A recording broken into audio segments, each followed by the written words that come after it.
this looks like a fake, doesn't it? Well, it is a fake. But here's a fella who's willing to bet his hard-earned money on it. Henry here got on the train with $200. He couldn't see any harm in a friendly game of cards. What if the other men were strangers? And take Joe Collins. He's got a nice wife at home. But he met this girl at the bar, and she looked kinda cute after the first couple of drinks.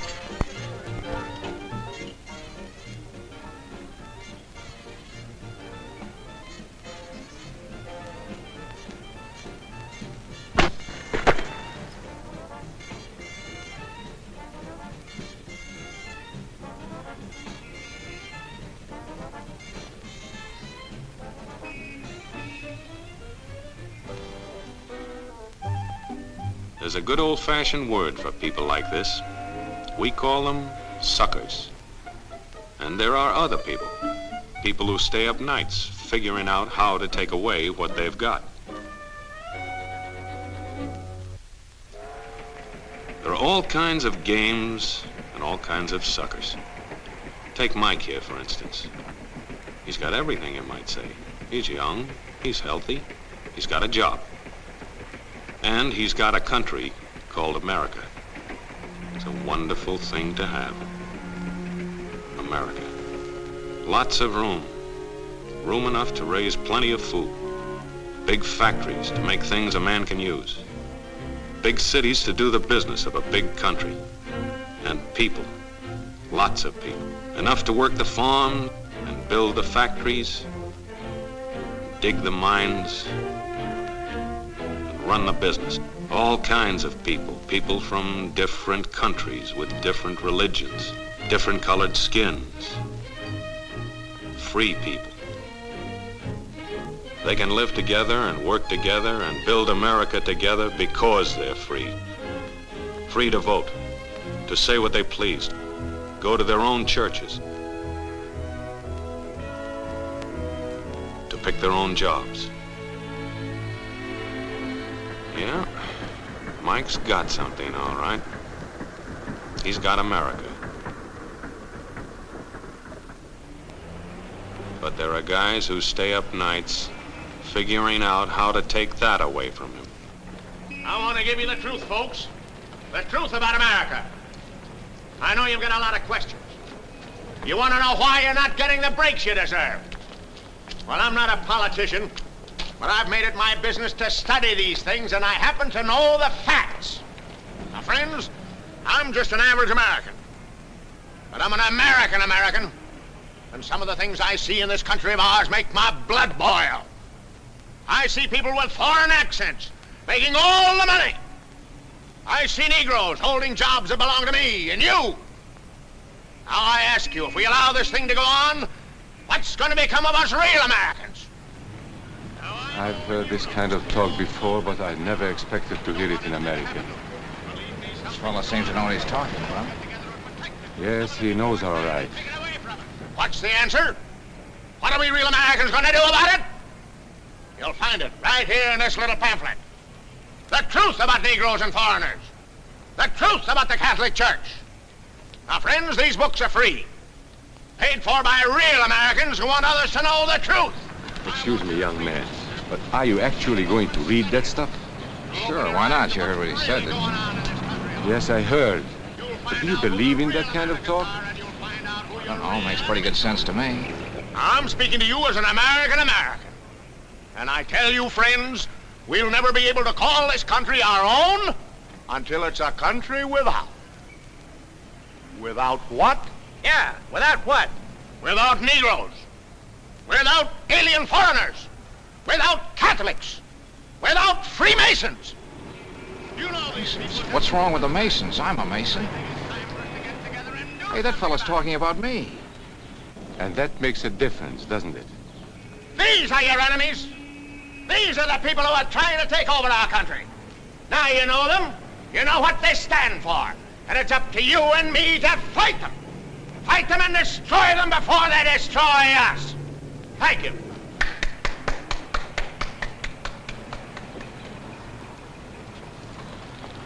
Before he said Masons, you were ready to agree with him. Well, yes, but he was talking about... What about those other people? But in this country, we have no other people. We are American people, all of us. What about you? You aren't American, are you? I was born in Hungary, but now I am an American citizen. And I have seen what this kind of talk can do. I saw it in Berlin. What were you doing there? I was a professor at the university. I heard the same words we have heard today. But I was a fool then. I thought Nazis were crazy people, stupid fanatics. But unfortunately, it was not so. You see, they knew that they were not strong enough to conquer a unified country. So they split Germany into small groups. They used prejudice as a practical weapon to cripple the nation. Of course, that was not easy to do. They had to work hard to do it. You see, we human beings are not born with prejudices. Always they are made for us, made by someone who wants something. Remember that when you hear this kind of talk. Somebody is going to get something out of it, and it isn't going to be you. This is not classroom theory. I saw it happen. I saw it first in Berlin in 1932. 5 young men that I knew were standing in the crowd listening to the Nazi speaker. Eric was a Catholic. Anton, a student of mine, was a Jew. Heinrich owned a small hardware store. Karl was a farmer. And Hans was an unemployed metal worker. To all true Aryan Germans, I say it is time you inherited the nation which rightfully belongs to you. To you alone belongs the glorious destiny of the greater Germany. The Nazi Party will provide land for the farmer, work for the worker, and profits for the small businessman. Who is getting these things now? The Jew. The Jew who has stolen our nation and our birthright. Who makes all the money and takes all our jobs? The Jew! He must be shunned. He must be ostracized. He must be eliminated. And the Catholics. We don't want our great nation run by a foreign church. We Germans will know what to do with these people when the time comes. They and their faith must be destroyed. Then there are the Freemasons. In Germany, we have no place for secret societies. There will be only one society, and that is the Nazi Party. There will be no secrecy about that in the new greater Germany. One by one, he attacked each minority and he split them off one from the other. These men were all fellow Germans when they came here today. Now they were split into rival groups, suspicious of each other, hating each other. They were being swindled, all of them. But the man who was really being fooled was Hans. He was pure German, according to Nazi standards. To him they promised everything, and he fell for it. You who are true Aryan Germans will share the glorious destiny of our fatherland. You are the pure-blooded, the master race. It is your divine right to rule, and the Nazi Party stands ready to put you into power. It is for you to command all Germany, and someday the entire world. That's how Hans became a Superman. They gave him a uniform and they pumped up his ego. He wasn't just a little fellow out of work anymore. He was a member of the master race. His wife couldn't quite understand. Even though he was a Superman, there wasn't any food in the house. Stupid woman. Didn't she realize that the Nazis were going to make jobs for everybody? There would be plenty of food and clothing and a new house. Everything they wanted. The glorious future of Germany was to be theirs. And their children would someday rule the world. But his wife, silly woman, still wondered where the next meal was coming from. Hans didn't like that kind of talk. It was dangerous. For that kind of talk, people should be put in jail.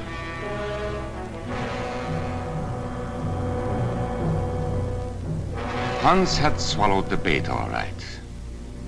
And these were the men who baited the hook. Why?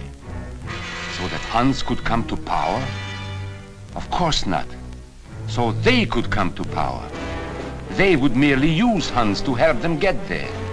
He would do the dirty work for them. Hans and thousands of others like him, all playing a sucker's game.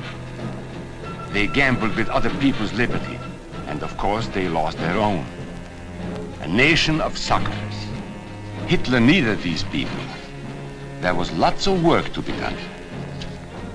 There were trade unions to be smashed, because unions were organized and might offer resistance. There were many political parties in Germany. These the Nazis destroyed. They were determined to smash every organization where people might band together and resist them. There were Jews to be beaten and killed. The Jews were not powerful, but they were a convenient excuse for all the nation's ills. And besides, a Nazi party member could not take over this man's store. Hundreds of Catholics were put in jail because the Catholic Church had strength and could resist the Nazi drive for power. They had split the nation into 100 pieces, and then one by one, they had destroyed the pieces. Over these broken pieces, the Nazis rode into power. One party, one nation, one religion. These men had won their struggle for power. They now ruled all of Germany. But still they had trouble with their oldest and most persistent enemy, the truth. They found that truth does not die easily, and so they decided to abolish truth. One great source of truth is literature, so they burned books, 20 million of them. Many great men in Germany who were spokesmen for truth were jailed or driven from their country. Teachers, writers, scientists. Education was discouraged. In 5 years, college attendance dropped 53%. It was forbidden to listen to a British radio program or read an American newspaper. In Nazi Germany, you had to get your information from Dr. Goebbels. He knew what was best for you. You couldn't see this movie or listen to this music. And you couldn't watch Joe Louis fight because the champion had black skin. He disproved Hitler's theory of Nordic supremacy. Albert Einstein, one of the world's great scientists, disproved that theory too. He was non-Aryan, so he had to leave Germany. His mind was dedicated to the search for truth, and the Nazis, having sold a lie, were most afraid of truth. The church was one force in Germany still strong enough to proclaim the truth in public.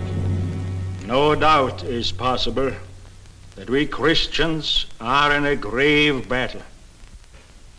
Against us stands a faith out of blood. The battle signals range from cool repudiation to hate-filled causes. Weapons are used that centuries have dulled. The aim of this battle is to dislodge Christianity from our fatherland. This Catholic priest was arrested the following day on charges of immorality. The Protestant church also continued to try and fight for truth. He who desires liberty for himself cannot deny it to others, lest he lose what he has gained. This is the great lesson the world can learn from Germany. The Nazis put this man in a concentration camp. There were others who spoke for truth, and I am proud to say that educators were among them. And what, may I ask, is an Aryan? I don't know myself. But let us see what our present so-called authorities have to say about it. They say he is tall,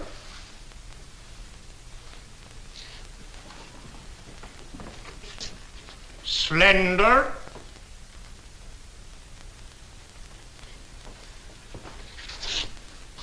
blue-eyed, and blonde. There is no Aryan race. And more important, there is no master race. There are people who may find these ideas convenient, but science cannot support them. There is no scientific proof that there's any correlation between a man's racial characteristics and his native ability or character. In all racial groups, we find the same range of potentialities. We find idiots and geniuses. We find criminals and philanthropists. We must judge each man as an individual and not by the color of his skin or his eyes or by the length of his nose.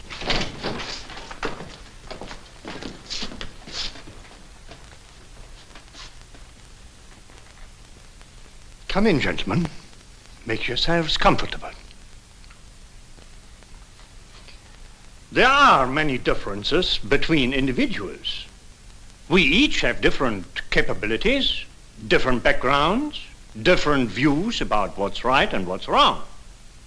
Like the difference between me and these gentlemen who have just arrived. But that is not the difference in race. It is a difference in the way we think. Remember that. And remember that there is no master race. That is a scientific truth. Anyone who tells you otherwise is lying.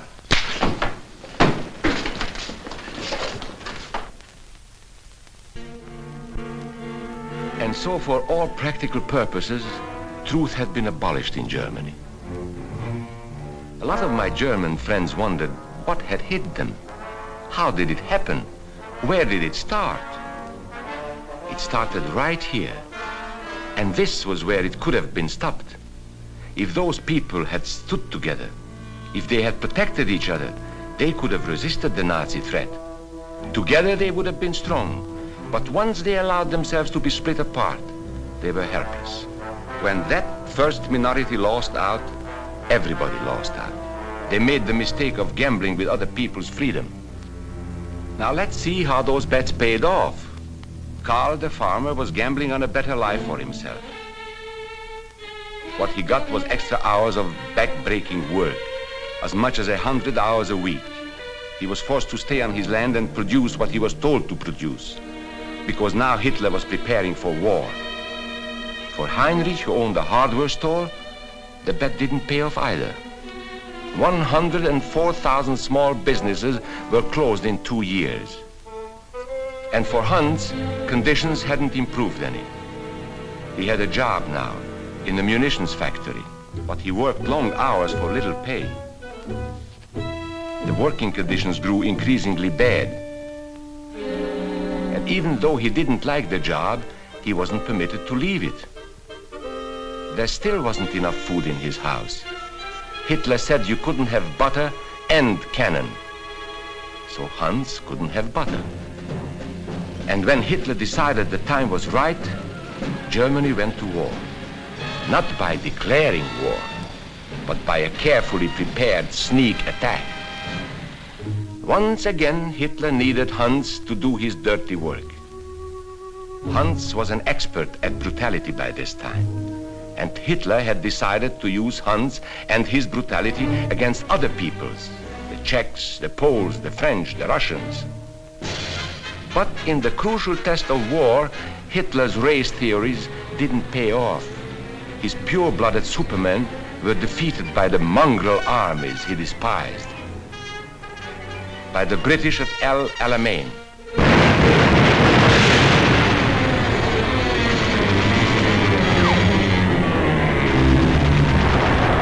By the Russians at Stalingrad.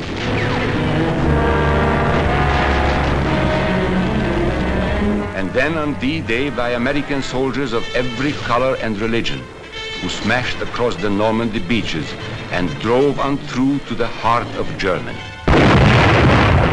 For the misguided Germans who had swallowed the Nazi bait, the Nazi game did not pay off. The continent of Europe was strewn with millions of German bodies. Pure Aryan bodies. Karl, the farmer, was left in the snow outside of Moscow. Heinrich stayed in Italy at Salerno.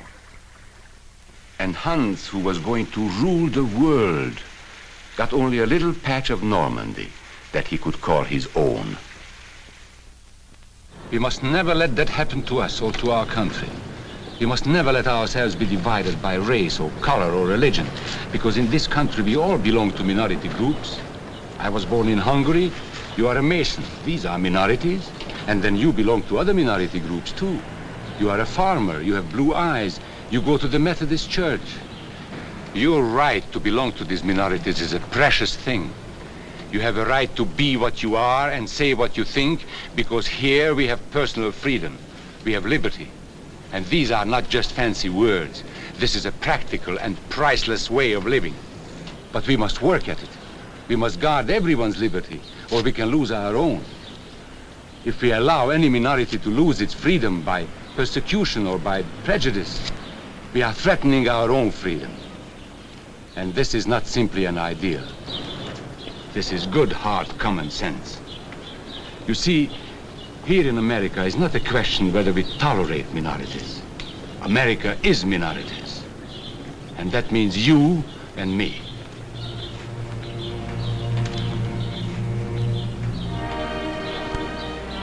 So let's not be suckers. We must not allow the freedom or dignity of any man to be threatened by any act or word. Let's be selfish about it. Let's forget about we and they. Let's think about us.